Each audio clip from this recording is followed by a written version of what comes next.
We have Energy by Disclosure. It is 11 songs, 43 minutes long. If you go on Spotify, they only have the deluxe on Spotify, I think. Yeah, but that's like how Disclosure has released all their albums. Yeah, exactly. So technically it ends at Reverie with Common. That's the last song, and then you have the other EP shit that goes into it. When you combine the Ecstasy EP, which is part of the deluxe version, you combine a couple of Khaled singles and a couple of remixes songs, of Birthday. Yes.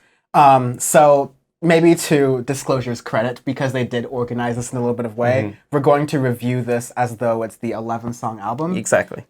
Which will inform a lot of this. So we talked about Disclosure in our Disclosure bonus episode where we went through the history and all the different side projects they've done, which have helped influence them in all these different ways along the road. Check out that episode if you haven't already.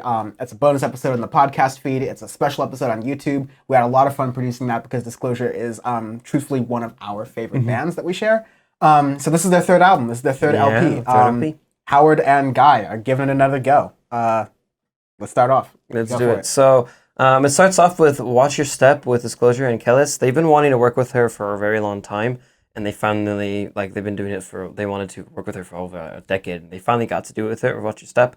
It's a really upbeat, and that's like a theme throughout most of this album. It's just very upbeat, kind of like mixing like normal EDM with some garage and house. And that's also a theme of this album too, is mixing a lot of different sounds and putting them in together and getting some different like Afro beats into it as well. But I'll get into that in different songs. Yes. Yeah. I'll on the pacing of it. Caracol was a little bit of a slower, it was much at times, slower, not for a bad way. It was deeper. It was a lot more like intense. It was really good. Subtle was a very quick, fast-paced, like, you know. You would get there were slower songs, there were faster songs, but it's definitely faster paced. This is definitely their most fast-paced album, though, for sure. But not in a bad Energy. Yeah, not in a bad way. That we'll get into that. Yeah, even though it's fast-paced, there are songs that are slower paced that give you a little bit more. Like Who Knew, but we'll go into it. So, Watch Your Step. It starts off. I think it starts off on the right foot. I really like her vocals into it because they wanted her to do almost like a spoken word style because that's what she's known for doing. And it starts off in a really good foot. I like that song. It gets me into it. Gets me literally energized. Not to like toot my own horn. Like that song a lot. After that, Lavender is with Disclosure and Chanel Tres, and it's also a good song too. That one, at first listen, I didn't really get it, and then I literally had to re-listen to it again, and then get back into the album. On the second listen, I was like, "Holy crap! Okay." No, it's got this like sort of like. Almost like it's got this like runway glam kind of like two-step sort of thing. It's a two-step beat, and I was like, I just didn't expect it much for that song. So it's really experimental. I think this is the one that was produced as a demo on an iPad at first, and then sent to Chanel Trace. So this Energy was produced, I think, earliest songs around 2017, so just a little after Caracol to now. So this is flag point. They spent a couple years on this album. They revisited songs, tweaked them a little bit, changed some new ideas, and then released a finished product. Remember that. We'll get back to that point later. But no, Lavender's like really fun. It's got that like glam, like fun sort of like piano bit in it that's kind of glitchy. It even kind of does a breakback thing where the note switches down a little bit, but then it comes back and lets the whole song flow. It's really fun. It even reminds you a little bit of like some of the Wallop Chuk Chuk Chuk songs, which we know I really love. Yeah. So it's a really great collaboration, one of very many. After that, you have My High, which is with Slow Tie and Amine. Yes, which he's not credited on the Spotify version, but he wrote the lyrics. He wrote the lyrics, which I liked his parts. I can't fucks with Slow Tie. I don't know why. I just can't fucks with his like. I've never liked his music much, anyways. But before, because he just yelled about Theresa May, which I'm like, it's cool. Like I'm down, but like. Fine, it's prerequisite. But yeah, like he doesn't I don't know. add his antics and other stuff. It's just ugh. Antics aside, he doesn't add that. He's almost like a Post Malone in a way, where like maybe he has like one trick or two, and like Post Malone's a little bit more of a talented crooner. I'll give him that. But like Post Malone's really good. It makes he's a great producer. Yeah, he's a decent producer and a good like crooner with his like voiced particular thing. But like I don't really seek him out on songs. It's more just like, okay, he's on this song. Is he going to compliment this single, or is he going to fuck up the single? And I think he complimented it with Amine. I think with Here, it's like. The most it's the most off-kilter part of this album to me. Yeah, but the beat was fucking fantastic on it. Yeah. It was like the production of it awesome. Really like the musicality of it. Fast-paced, like London garage like, kind of deal. It's straight garage where then you want to put this in a rave and just like everybody's just like bouncing off each other and stuff. That could be the song. There's those types of parts I'm like, ugh. I wish they would have put someone else on there. Like if you put Vince Staples on there, that shit would have gone so hard. Yeah. But like I don't know, I can never fuck with Slow Tie. After that, you have Who Knew with Mick Jenkins, and this is the first track where I'm like, this is like disclosure. This sounds like, again, a straight garage track where they said Mick Jenkins, he's a young rapper out of Chicago. He said that he's never listened to it before, like garage. He had no idea what it was. He's like, what is this? This sounds awesome. It's fast paced. It's a little off kilter. And they sent and they just well, no, Who Knew is a little bit slower. It slows down right after My High. Yeah. And then it's they sent him like more garage samples and stuff, and just like that style of music in general. And he's like, oh shit, I didn't know this stuff existed. Which is I'm like, yeah, not too many Americans, unless they're into that thing, they don't know about it. And it's, I think which is this funny was like, a quick aside. It's funny because even though like garage music is really starting to pop up in London and that kind of scene, I think it's got a lot. Yeah, it's really got a lot of DNA in like Detroit. Well, it started in Detroit house, and then it came over to Europe, and then Europe just like went ham with it. It's basically what happened. But I think it's really cool to just like look at the journey of music, which is another flag point we'll get to later, and see how it can like travel across different continents and come back as like a new thing. So much new that like someone who's like from the area is like, whoa, the way you flip this is something I've never even recognized before. Yeah, so I think that's really cool to do. I thought it was super cool, and that song Who Knew sounds like Settle and Caracal mixed together. That sounds like the most disclosure-y song I've heard. I'm like, okay, now we're in it. You have Doha with Brother Mali Mali with Fatumata Diawara. That's close enough. That's close enough. They did Ultimatum, right? Or 2 years ago? Yeah, so Fatumata Diawara sent some samples for Ultimatum 2 years ago. They really loved it. Disclosure really loved it. And so she sent more for Mali Mali. Yes. And she was saying how like she wanted to make a track like because there's so many problems in Africa and stuff, but she said I wanted to just make it like really upbeat and like celebratory. Is like I know there's so much shit that goes on, but I want to celebrate my culture in a way. And Disclosure said they really liked it because they're like it's kind of cool to make a track that you don't know the lyrics of necessarily because you can just make a beat over it. And it made me think of Sigur because Sigur makes music where they literally don't speak anything, but they make it for the sound of the song. And it was cool to have Disclosure do that too. Yeah, I like Fatumata Diawara is one of my favorite like vocalists of like late now. Fantastic. But like she's done songs with Gorillaz in French. Mm-hmm. She's done like this like more native language here, and like I don't understand much of a word she says, but her voice is so beautiful, and I love it almost as an instrument. You don't need to understand it really because it goes along with the musicality of the song. It's one of those again like Cigarettes where you don't need to know what they're saying because it's such a beautiful piece that it goes along with it and it sounds super celebratory and happy, which is kind of nice with it. So. Yeah, and this album has like it's really interesting because while it keeps energy throughout the whole thing, there are some happier moments and there are some lower moments, and I think. There are a couple of interludes throughout the album, which are just Disclosure like kind of screwing around. Yeah, but they're like longer interludes. They're like 2.5 minutes. And they said I think I read up on it, they're like, we just want to have fun on these. We're like, fuck it, let's just make some beats. But I'm glad they're there because they help break up the album into like kind of three pieces. Because you go from Duha to Senepa, which is Senepa's my favorite. Senepa, I was about to say, I literally had Senepa on, like, the second half of Senepa, I literally had on repeat. Like, once I first heard it, I was like, shit, this is a repeat song. That's so good. That's a song that's straight to my, like, heart, especially with Disclosure, because when I started playing in my car, I was like, oh, this is 9 bass. Disclosure's got that bass back again. It's a super bassy, powerful song with these French lyrics against, like, kind of, friend of the show Annie will probably berate me for like what the lyrics mean, but like again, like it's not you're gonna not understand if you're like a fluent English speaker, but it just sounds very beautiful. Even the like, it just keeps going over in a loop and a loop over and over and over again, and it sounds fantastic. It sounds very zoo-like, which is really cool.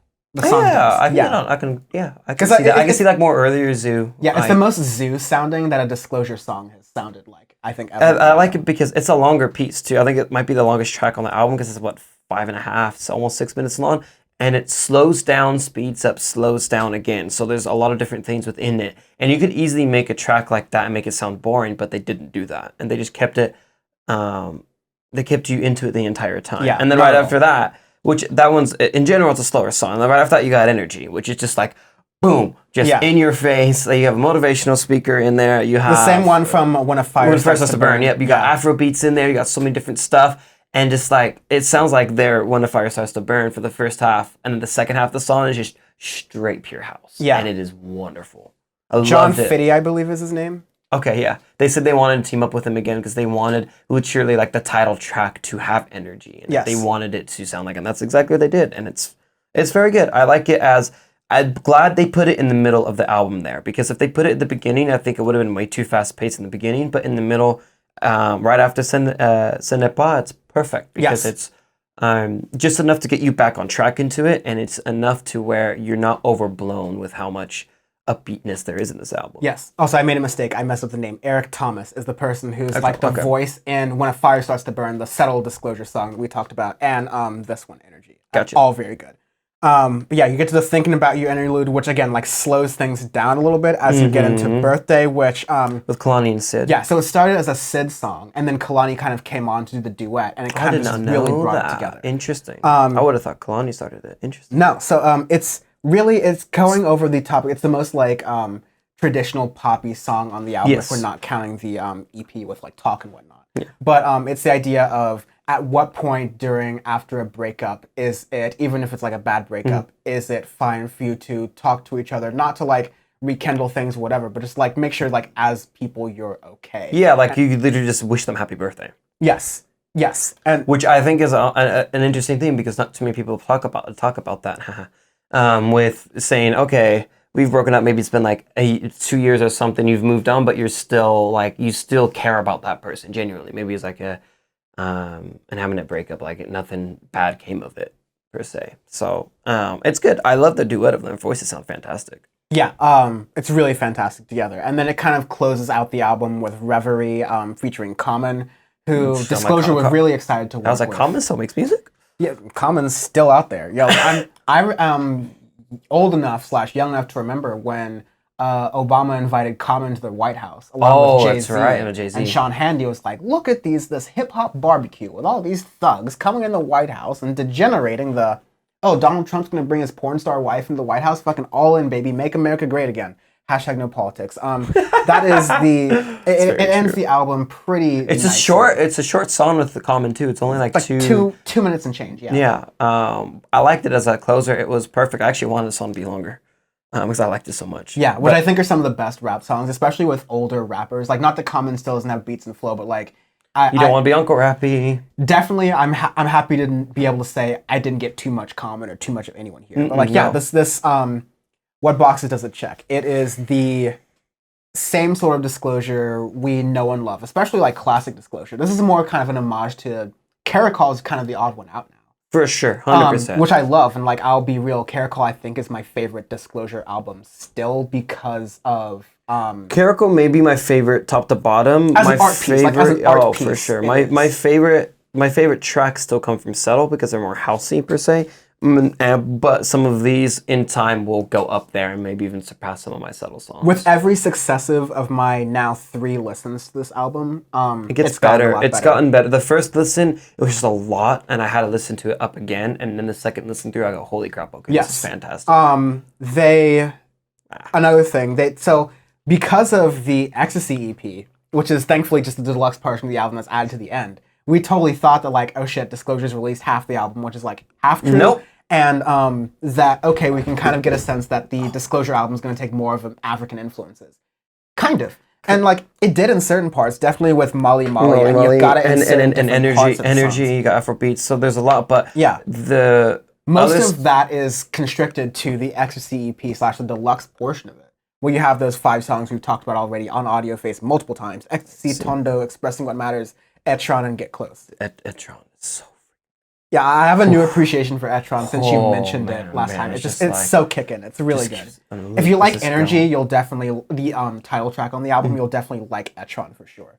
And then you get some songs we've heard for a while. Know Your Worth was a Khaled track that premiered as a single earlier this year. Yeah, and that one just like blew up and is on Kids Bop, which is like the funniest thing. Because obviously, like you put Khaled and Disclosure together and like you're done. Because Talk is also on here, and that was like the first like, oh shit, they've got it. Yeah. It was so good that like it was the only good song on Khaled's album that was released. No, that was funny, yeah. And then you got Disclosure VIP mix of Birthday Party, which Disclosure VIP exists in some time. They just like make their existing mixes more clubby.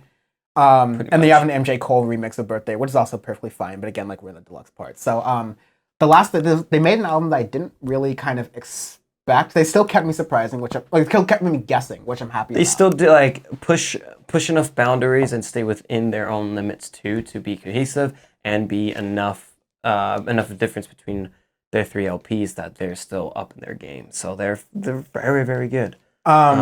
We set up pretty high expectations mostly for clickbait reasons, but we kind of like staged them as being the Daft Punk heir apparent. Like, is this album worthy of that?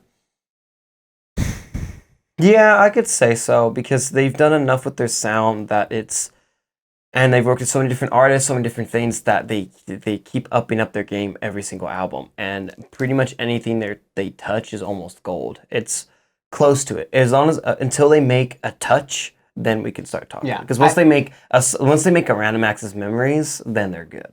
I definitely believe, and I still definitely believe that like there is room for them to go. There's room for them to do more. This is now in my nitpicky realm of commentary. I kind of expected them to go further. I kind of expected them to make a concept album around the African music, and the fact that they didn't, I think, is also good, because they didn't. The blessing and the curse behind that, I think more of a blessing, is that they didn't seem like they were appropriating this culture's music to make their own album around it. No, they just like took the influences from a couple of places and had artists from those places to be the lyricists on the music. So I think that's the most respectful way to do about that. And they did it enough to where it sounds really good.